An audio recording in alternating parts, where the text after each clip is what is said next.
I'm going to read some of this off a page so I don't go on tangents. I make the data cube. I want to tell you that the data cube was spawned when in college my best buddies and I were playing head-to-head COD when we realized Louis was screen watching, and that's why he kept smoking us. Instead of banishing him to the basement to play alone, we toiled through the night and built the first iteration of the data cube on adrenaline and Red Bull. A year later, here we are on Kickstarter, ready to go global.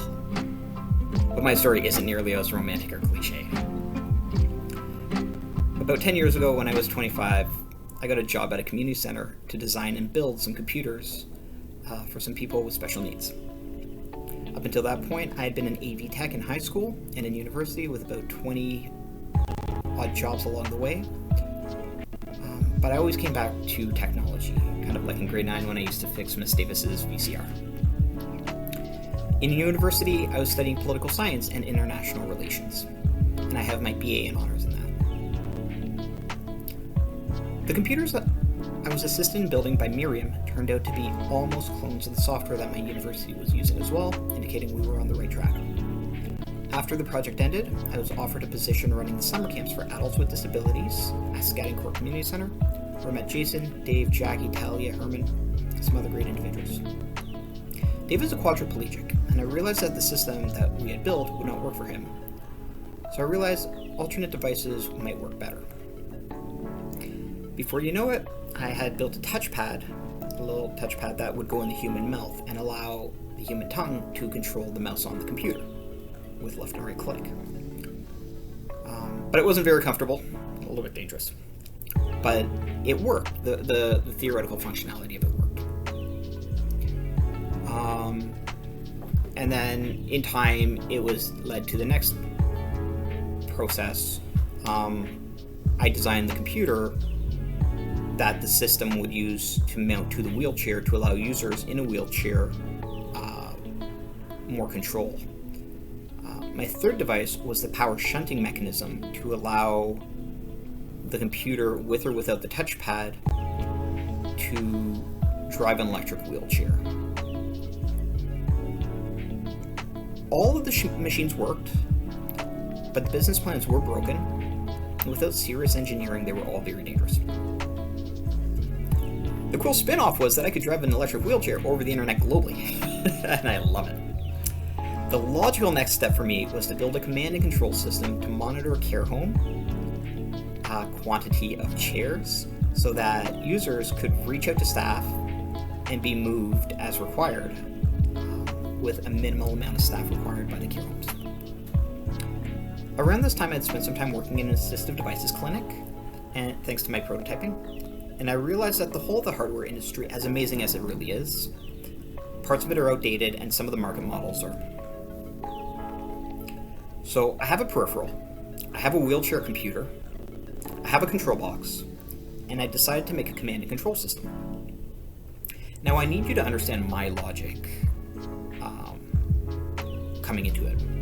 If I can build a wheelchair computer system, but each will cost $5,000, and then I need to make a markup, an R&D, and overhead, we're looking at a $10,000 system. And for someone without a job generally, that's a lot of money for them and their families to pay. Secondly, modifying the machines and keeping them up and tech support is really expensive. So what I figured was I would make the most consumer, wide appealing product imaginable, with the most advanced technology available commercially, and mass produce it. How hard could that be? This would drive down the cost of the overall system. That way, when I sell the system to another user, I'm actually subsidizing the cost because they share the same chipset, integrated software, and subcomponents. And while the consumer gets a groundbreaking technology, we're able to produce the most advanced accessible technology at a discount price. My first cube worked, but it was simple, and most people didn't understand it.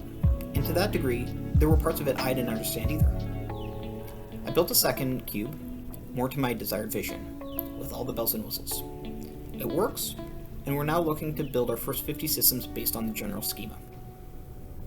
I don't have a team. I normally wait till my kids go to bed late at night, and then I stay up till 3 or 4 o'clock in the morning, working and swearing to get the pieces to fit together.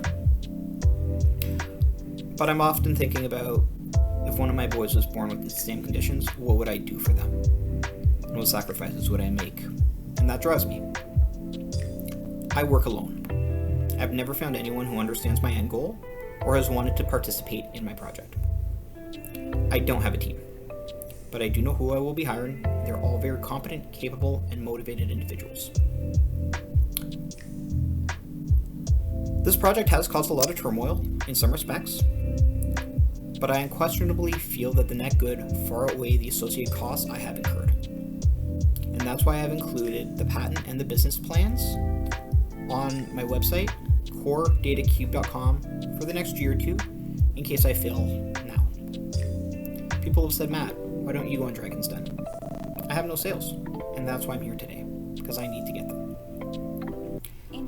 Am I the right guy to run this company?